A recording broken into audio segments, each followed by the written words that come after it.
we are going to talk those 2 days, and not only to talk, we are also going to practice a lot about the language of the soul, or the language of the universe.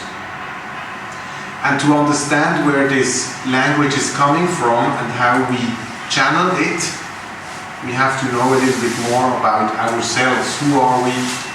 How do we exist? And how do we connect to these different levels of existence?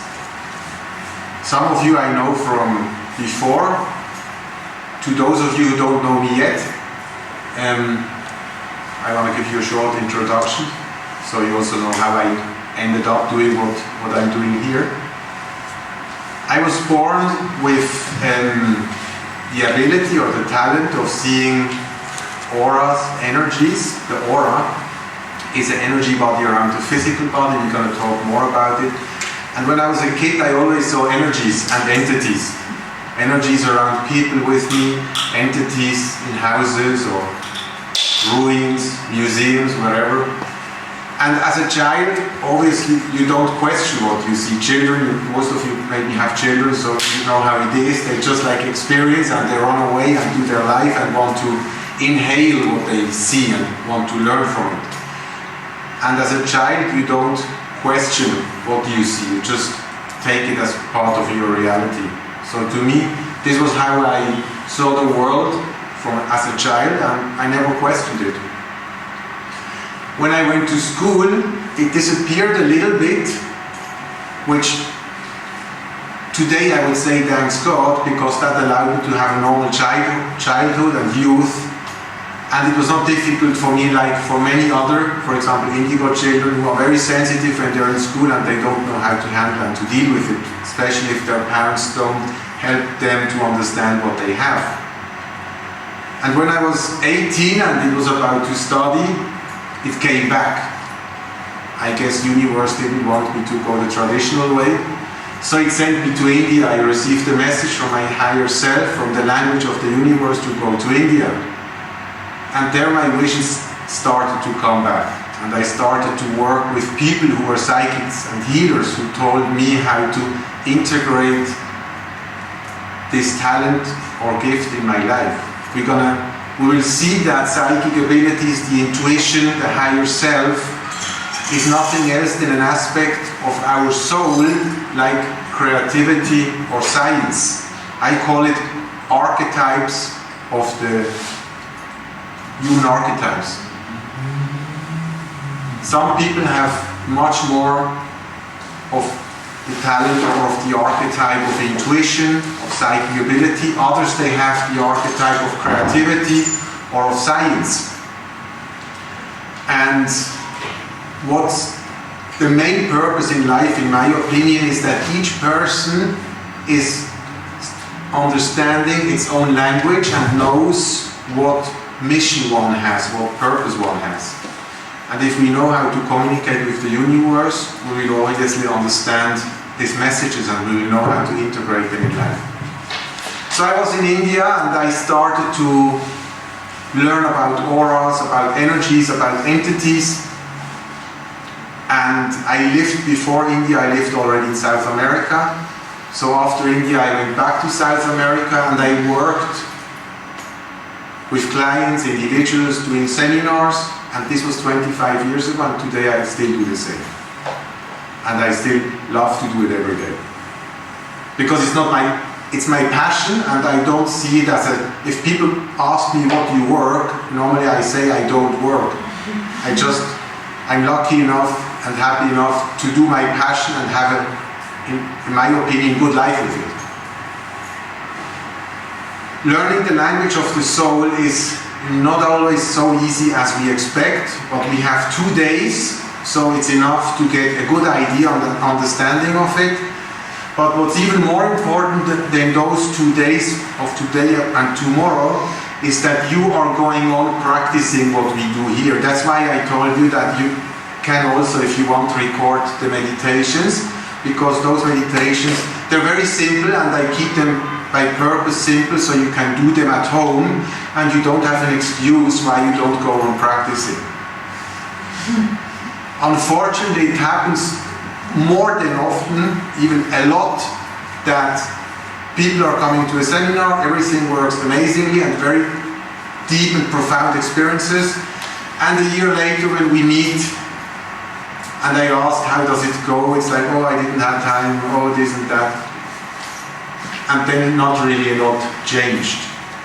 The language of the soul you're talking about, you have to understand, is like any other language. Lebanon is a country like Switzerland with many languages, so most people here are bilingue, in Switzerland as well. So you know what it means to learn a second, a third, or even a fourth language.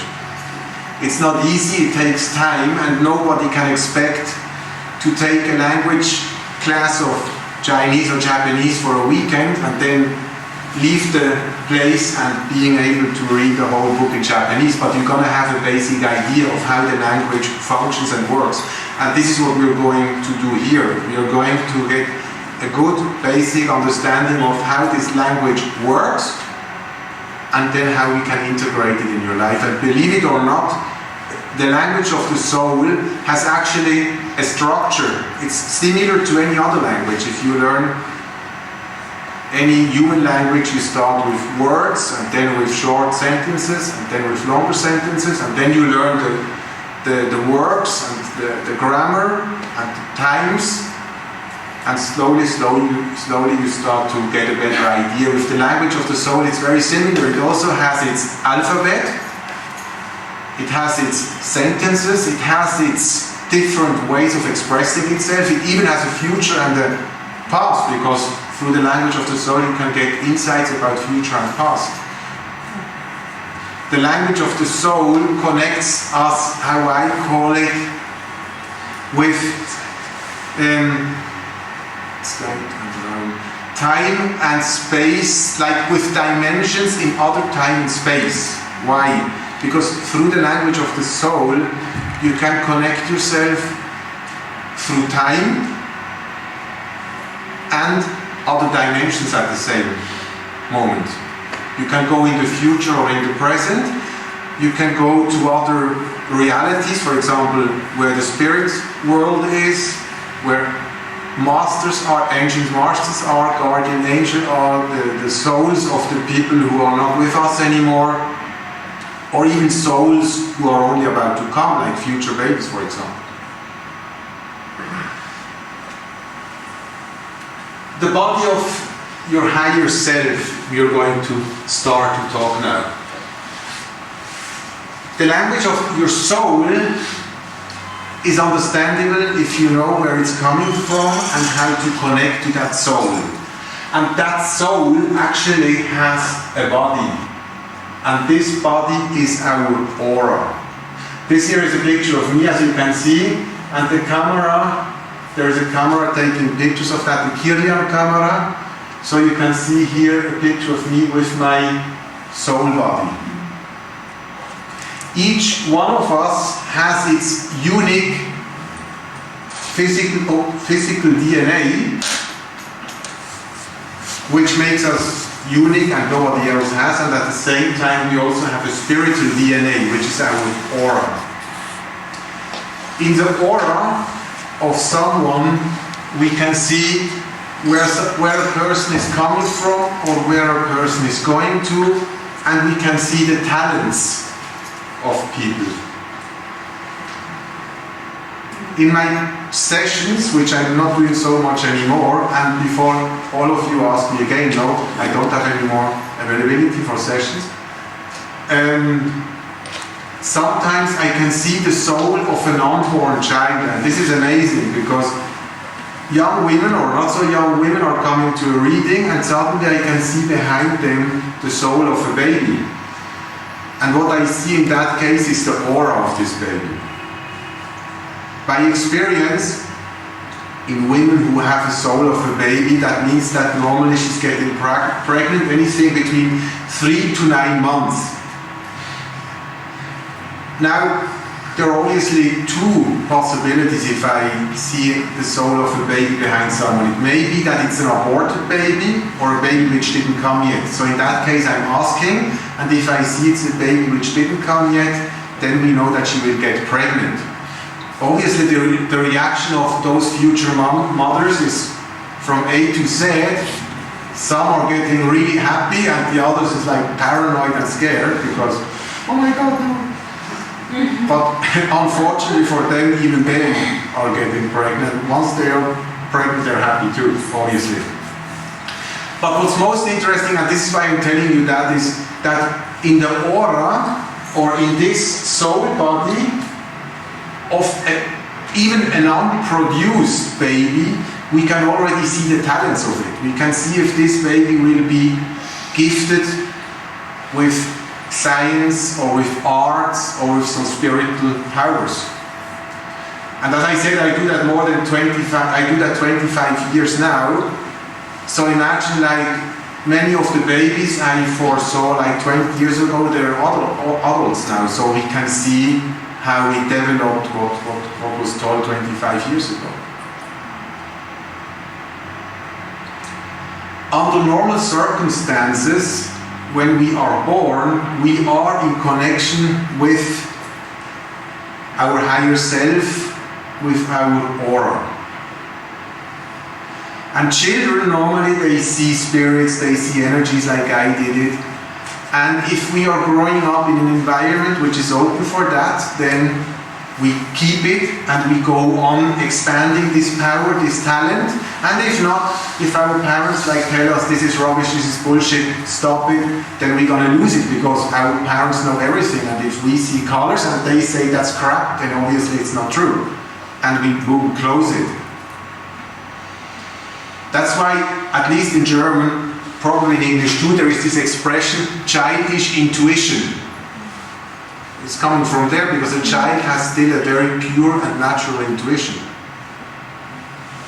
Now, we also call intuition the sixth sense. Maybe most of you saw the movie The Sixth Sense with Bruce Willis and this little boy, but the term sixth sense is not coming from the movie. It's like always, Hollywood is taking things, not opposite. And the sixth sense reflects the ability of connecting to the language of the soul, what we are working here today and tomorrow. And already the term the sixth sense shows what we are talking about when we talk about all of this today and tomorrow. We talk about nothing else than one of the 6 major basic senses we have. The problem is that we grow up in a society teaching us there are 5 senses. But there is a 6th sense. We just need to learn again how to work with it. It would be the same if we grow up in a society where they tap our ears and tell us hearing is not good, hearing is not true, hearing is charlatanism. And if one starts to open his ears and to listen, he's like, oh my God, I hear birds, I hear this and that, and everybody says, no, that's not true. And we will hear later that there is actually even a physical organ responsible for the soul language and intuition, a physical organ. Medically, scientifically proved that this organ exists. So we are disconnected from this 6th sense we had as children and have to learn again how to listen to this 6th sense. And obviously, if we start to reactivate it, we may get flooded with information through our intuitive ability. And then we have to learn how to control this. And you will see, and you're going to experience it even today, the 6th sense itself works with a second level of language. You have your 6th sense, and then there are a variety of possibilities to channel and to receive, to work with this 6th sense.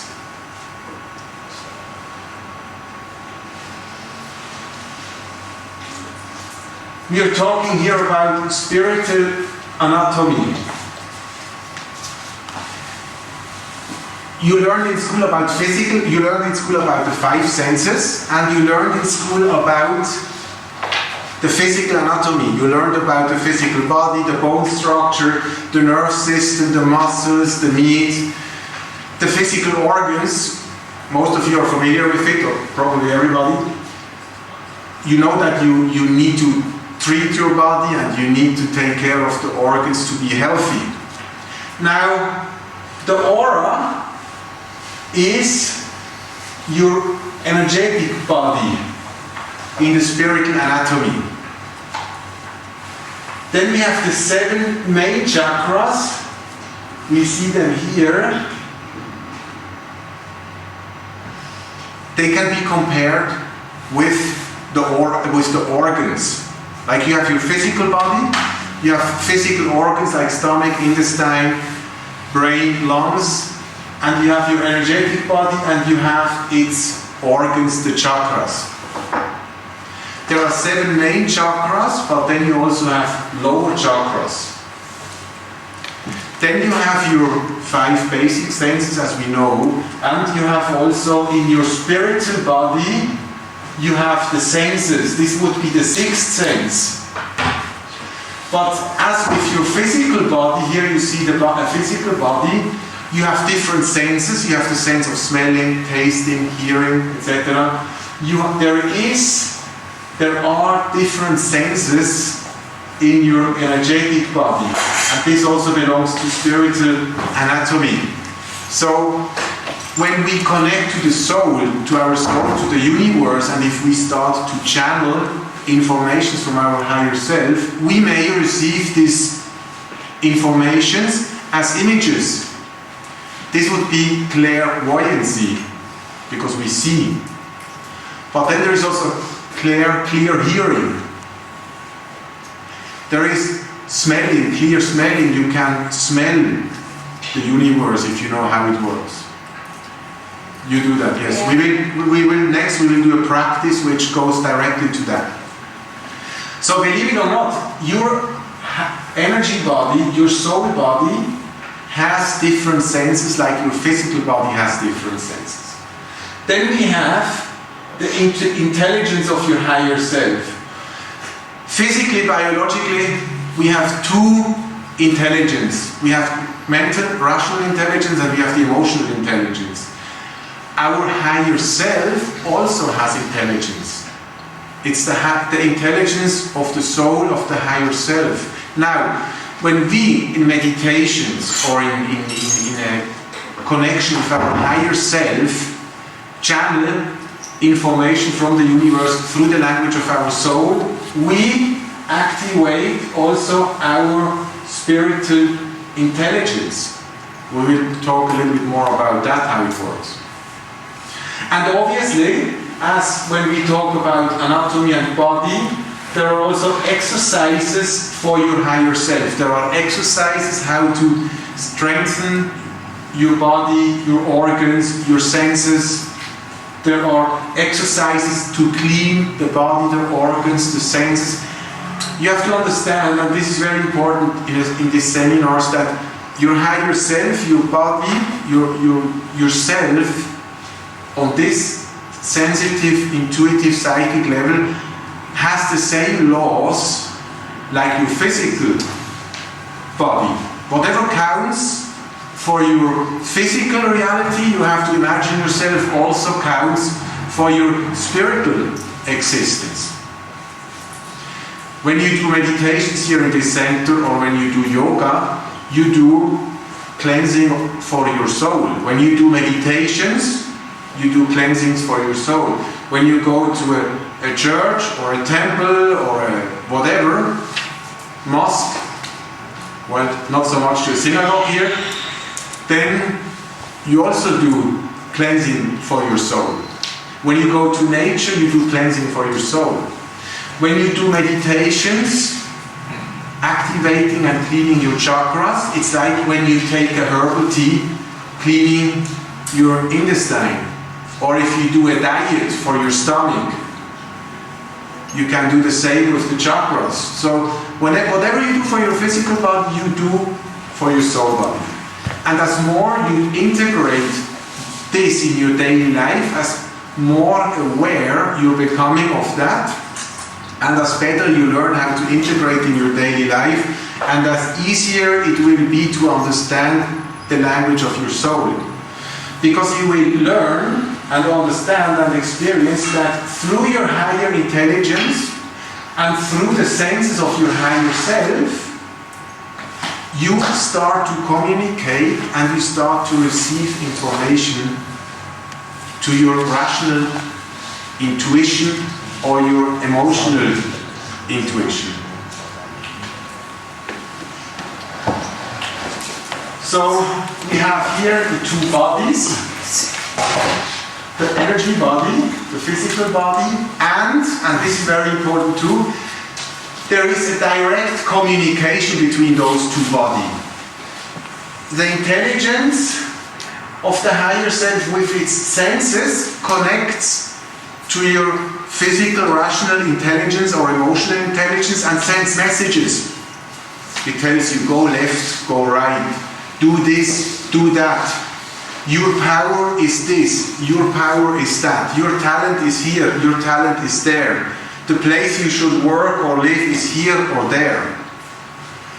And we are receiving in a daily basis hundreds of information from our higher self, but because we are so bombarded by external information that we don't understand and learn anymore how to interpret that, how to work with it. And then we miss all these important messages and we feel completely lost.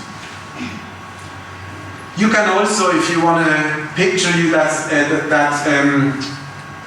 spiritual anatomy with another image, visualize yourself, your body, your physical body, with a boat.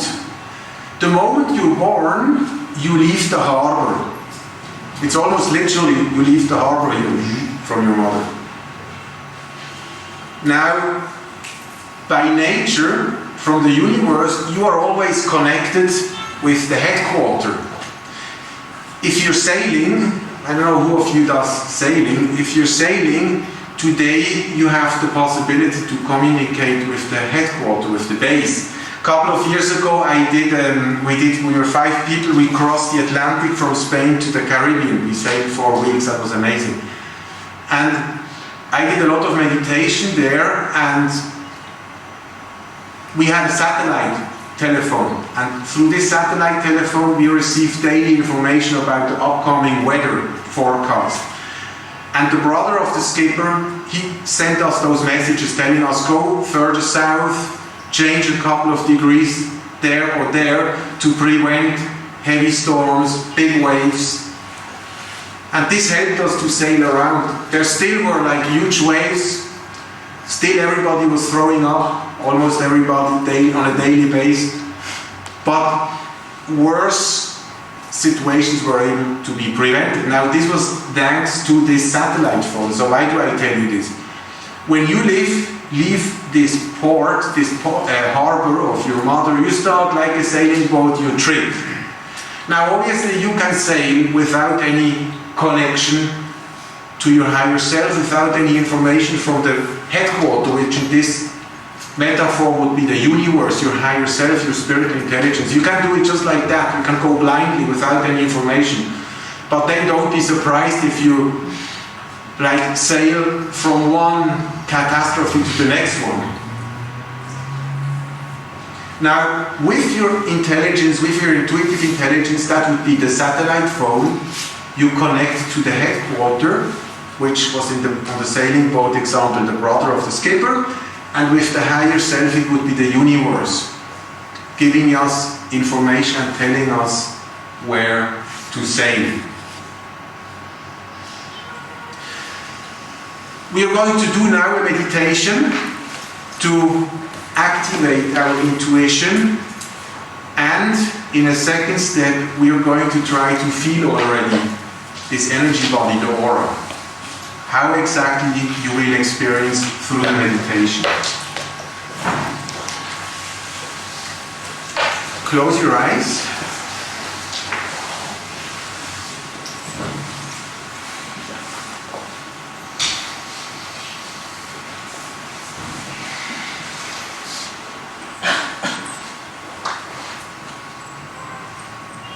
Relax your body.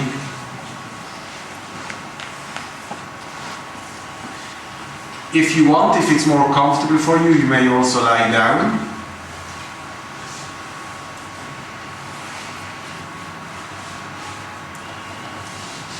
Inhale and exhale deeply.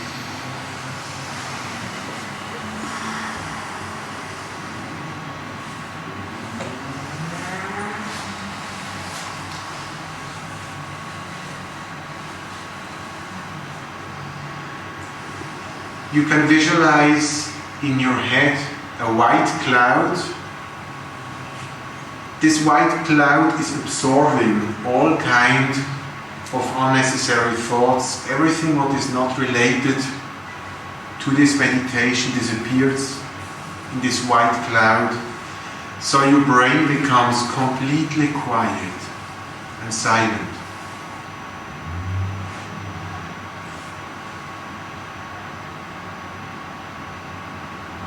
Relax your body. Relax your shoulders, your head. Relax your eyes. Inhale and exhale deeply, but relaxed. Deeply but relaxed.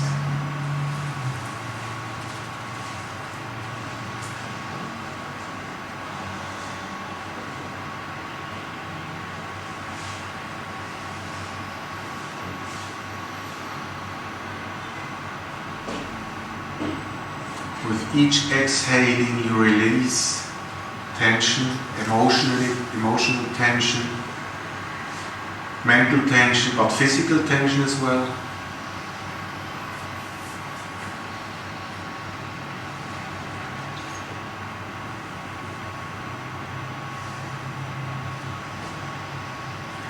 And now disconnect a little bit from your physical body and try to feel your inner self. How do you visualize your inner self, your soul? Maybe you feel colors, maybe you see a light. If you don't see anything, don't worry. Try to feel it emotionally. Remember, I told you there are different ways of sensing, receiving the language of the universe. In this practice, we already start to exercise with those senses. Try to feel your body, your soul, your aura. How do you feel your aura?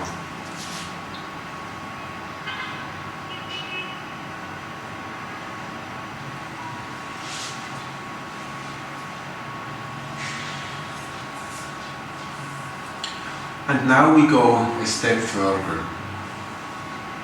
Look to the left.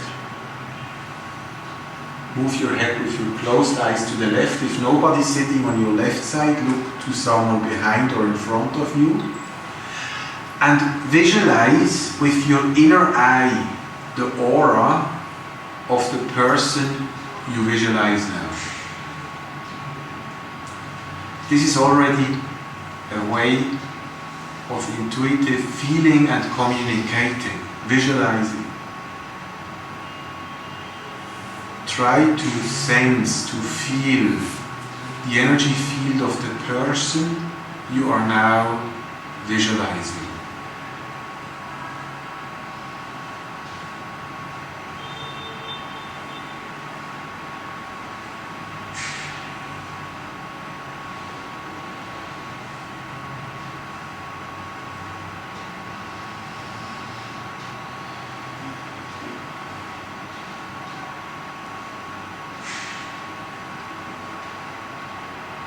Now do the same with the person on the other side, right?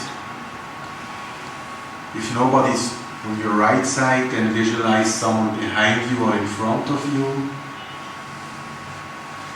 And visualize the energy field of the person on your right side.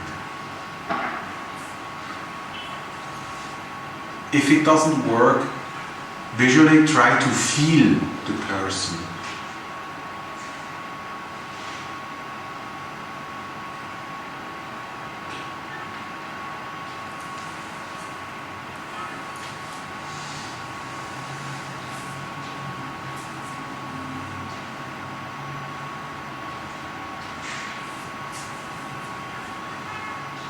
Now you can go a step further, look again to the two people and try to compare them. How do you feel the person left and right different? What's the difference? How do you perceive those differences?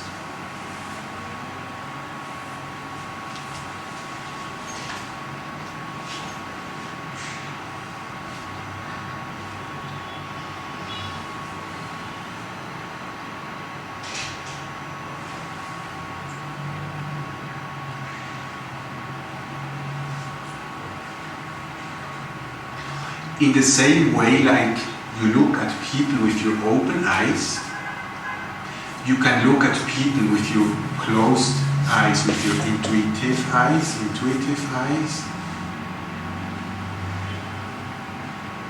You see intuitively, you feel intuitively. Maybe you see not through your intuitive eye, but through your heart. Maybe you feel even through your physical body by receiving impressions, physical impressions when you connect to the different people. Maybe you feel a pressure on one of the organs in your arms. Maybe you feel something in your head.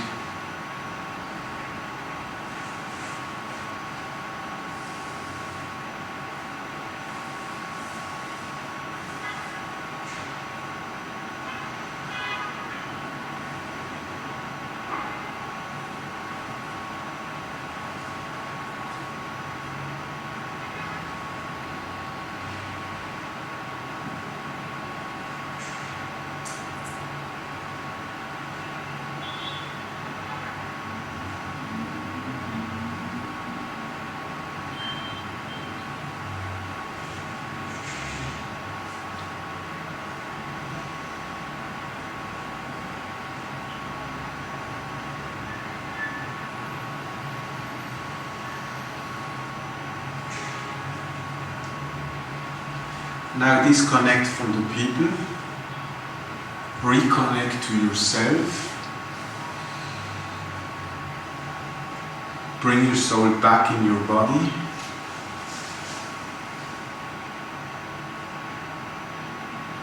and open slowly your eyes.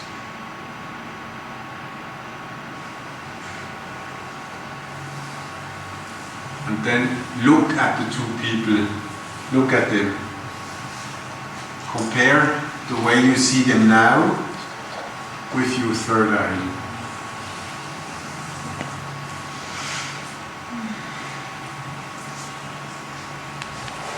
Who felt a clear difference between the two people? Raise your hand. Who has the feeling there were some visible or intuitive connections, but no big difference between left and right? Who didn't see anything? Okay. Which is not so much of a problem.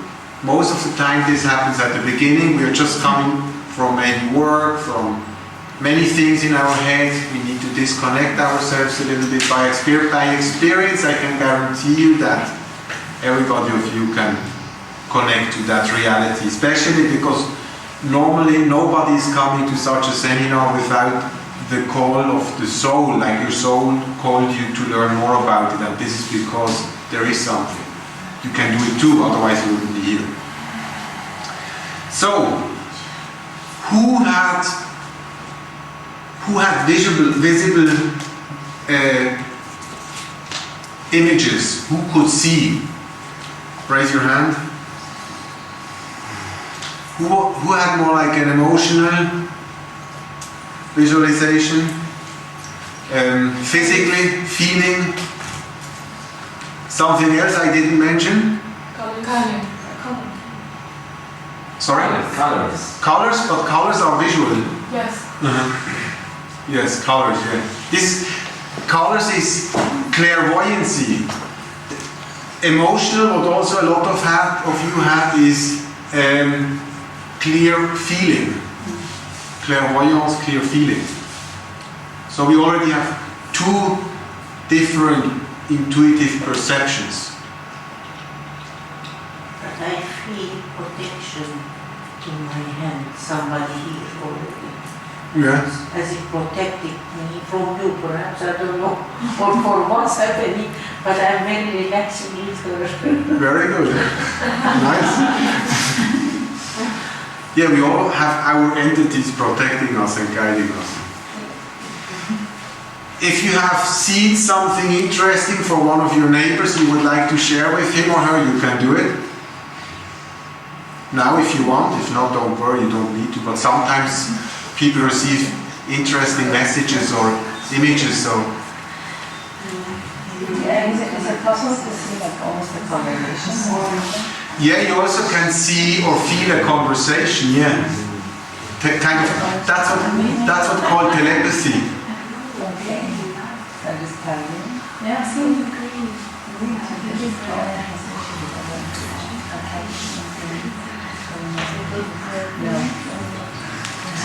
شفت شيء من الأجزاء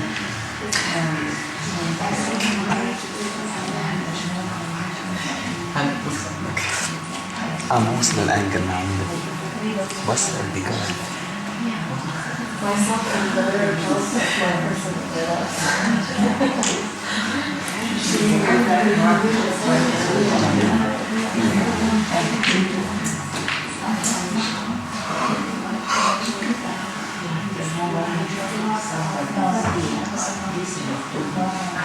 That's possible.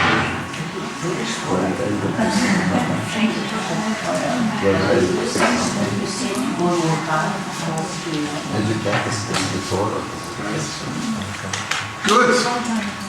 You can share more in the break. We're moving on with the spiritual anatomy. We now will talk about the chakras because they are very important in the practices we do and for the communication with our higher self, because there are different ways to receive these messages, and through the chakras is one of them. Now actually this is also a picture of me. So basically, for those of you who can know how to read them, I show myself naked in front of you.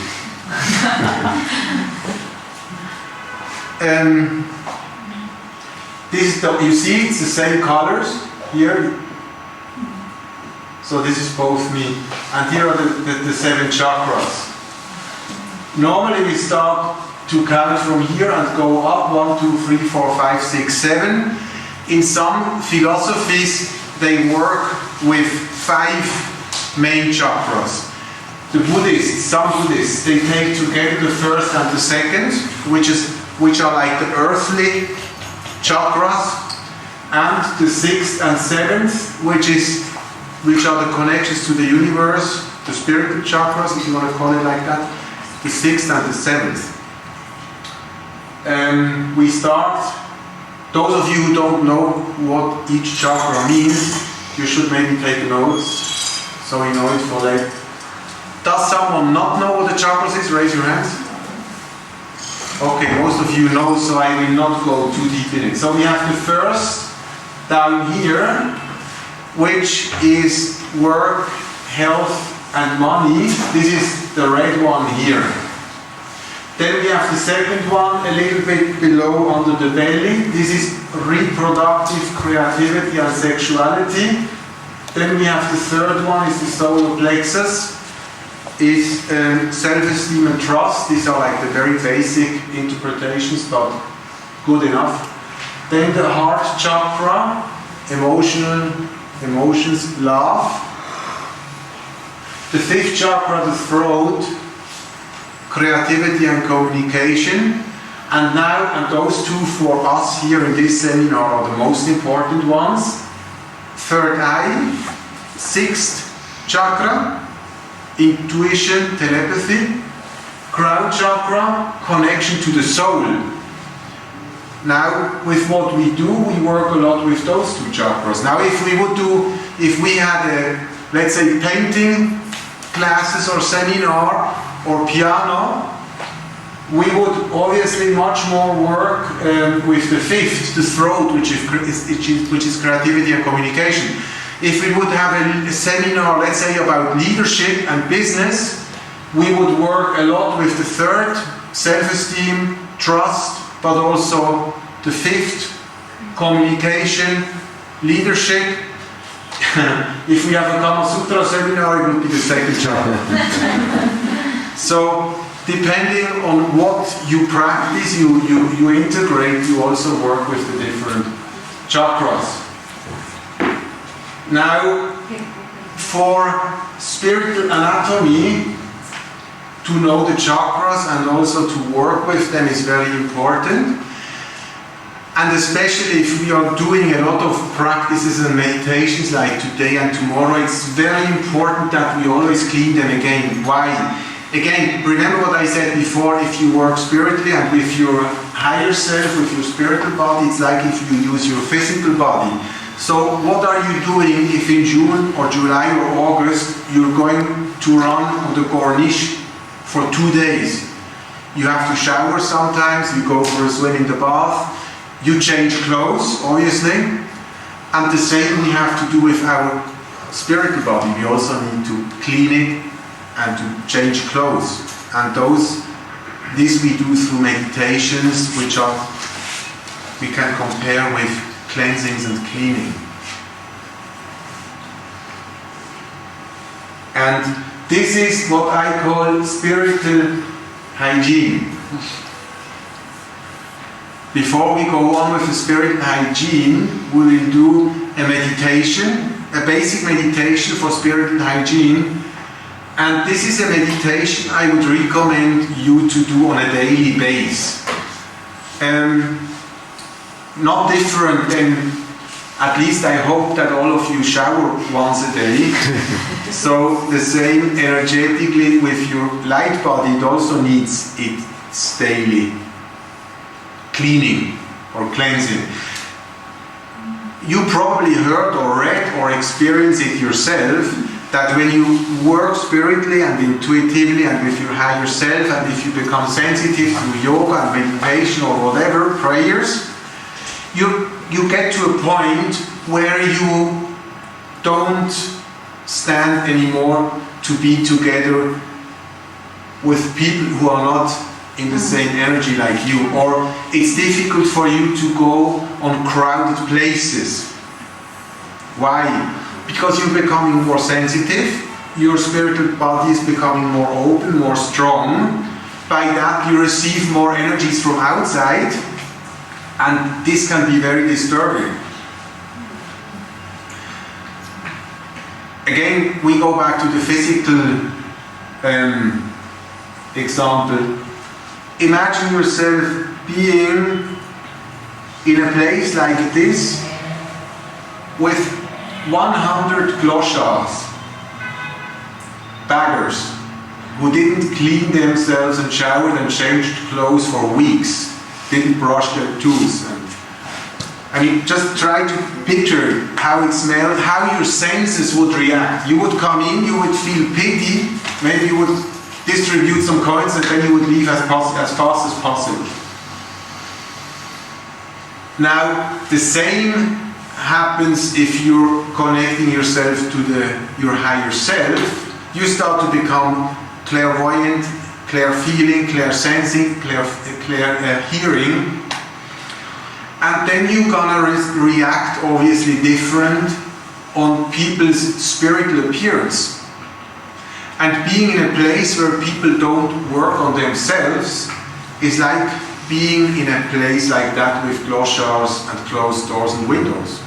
That's why it's becoming very difficult when you work on yourself to be in a place with people who don't clean themselves. And again, it doesn't matter with what philosophy you do these cleansings. It can be yoga, meditation, it can be with a religion, it can be without religion, it can be in nature, it can be whatever. This doesn't matter. Important is that we do something. Important is that we work on our spiritual body and hygiene. And again, especially when we work as intense like now, for those 2 days, it's very important that we do those kinds of cleansings. And you will see we do it before we finish today. We will do it again first thing in the morning and then in the evening again. It's like showering after exercising. And that's why I tell you that this meditation should also be done at home. This meditation should become a daily routine. Now, if you think for yourself you don't have enough time for meditation, or not every day, fair enough, sometimes that happens. What I would recommend to do then is that you do this meditation the same time you're under the physical shower. Like, meanwhile you shower, you clean yourself. That's what I do. I close my eyes with shampoo in your hair. You anyway close your eyes. I just do the whole cleaning under the shower very slow and like aware, and at the same time I also clean through the meditation we do now with the same meditation. I clean my aura and my chakras. So in the same 5 minutes I shower my body physically, I shower my body energetically, and then you don't have an excuse anymore why you don't do it. I do this meditation even in taxis or buses or in a plane, or if I'm sitting in a park, or just like somewhere, just like when I have a free minute somewhere, I do it. 2-3 years ago, a woman in a seminar in Germany, she works and she came. I do this meditation. This meditation I do in all my seminars. Like, it doesn't matter what we talk about, because this is really a basic meditation. It's like, it doesn't matter what sport you do, you always shower, at least you should. So she told us that she started to do this meditation even during business meetings, when she's together with people who like don't have a good energy, who like stress her, and who have like are very tense. She says, sorry, I need to go to the toilet for a minute. She gets up, she goes to the toilet, she sits down, she closes her eyes and just does this meditation, 2-3 minutes, just like cleaning, cleansing, like taking a shower between running. Then she goes back, focused again. Try to do that in, for example, Monday, Tuesday when you work, or tomorrow, whenever.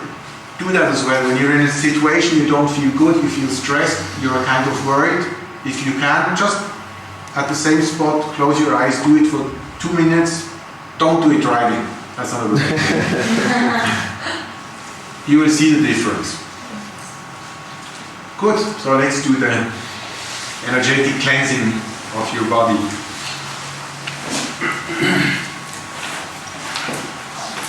Close your eyes again.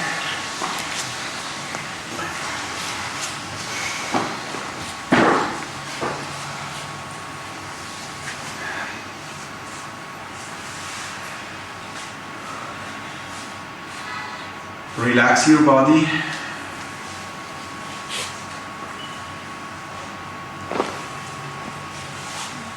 Inhale and exhale deeply. Inhaling, you bring light in your body.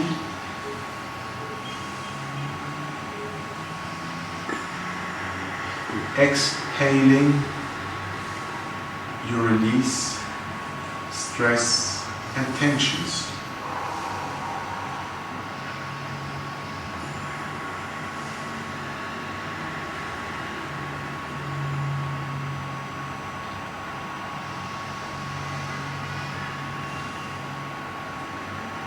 Besides focusing on your physical body, you now try again to feel or sense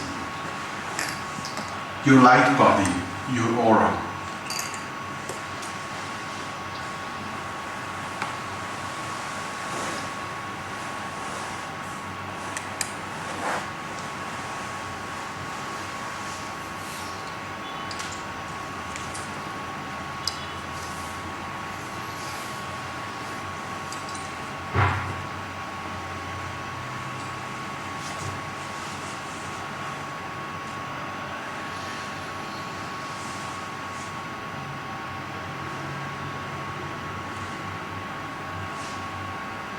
And now visualize a golden rain dropping, falling from the sky,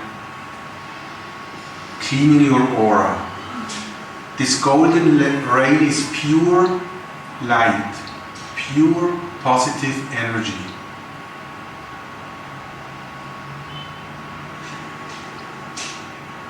This rain is cleaning your aura. It's like a shower of water in the morning, cleaning your physical body. You have this light rain cleaning your aura.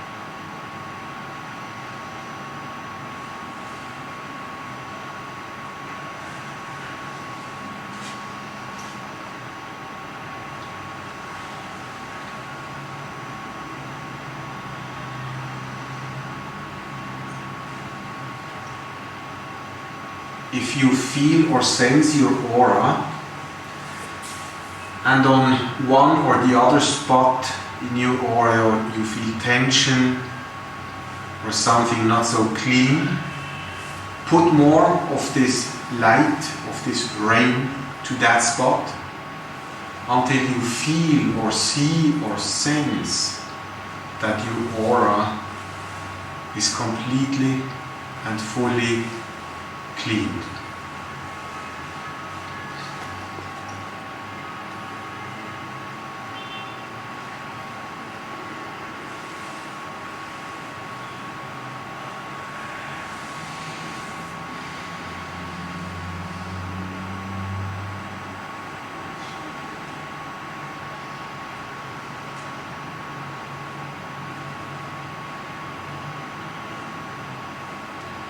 Enjoy this rain, this light rain, like you enjoy a warm, hot shower on a cold winter day.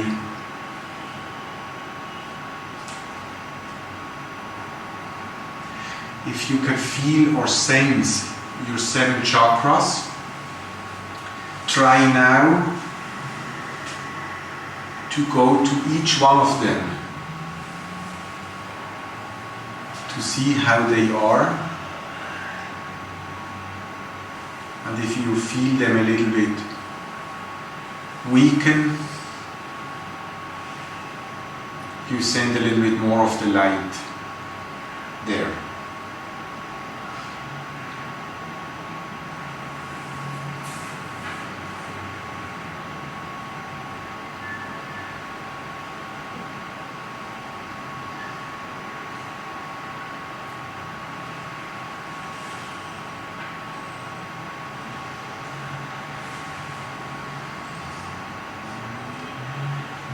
If maybe in your heart chakra you have something worrying you,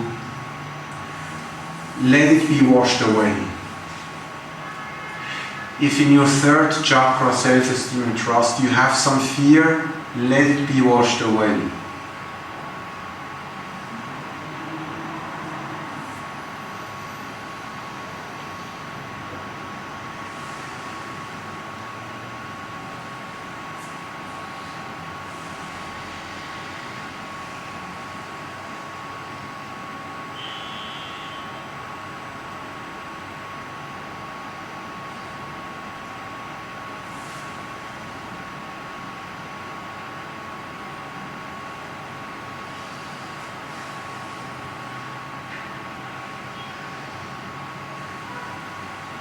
And now you visualize a golden egg or cocoon being built around your aura. This golden egg or this cocoon is like clothes you put after showering. When you finish your shower in the morning, you dry, you put clothes. You don't go naked in the street. So after you cleaned your physical body, your energetic body, your aura through this meditation, you also protect it like you protect your physical body with clothes through this light ball you visualize all around you. This light ball is like a coat like a hat in the winter, like gloves, a shawl, good boots, warm pants.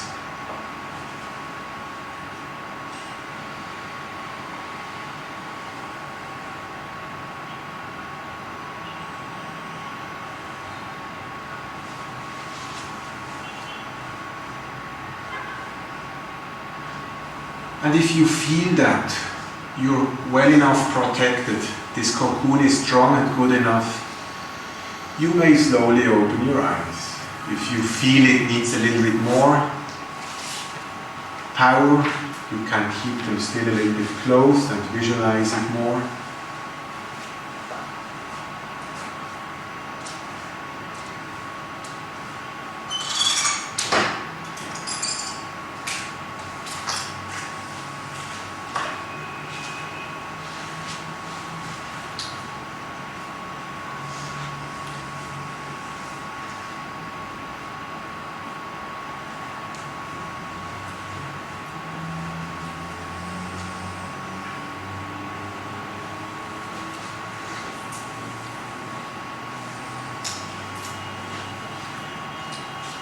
Any questions to that practice or to anything so far? Anything I spoke about? Everything clear? Yes. When you said that about the woman in the business meeting, that there was, other people's chakras are not clean, like they are polluted or anything.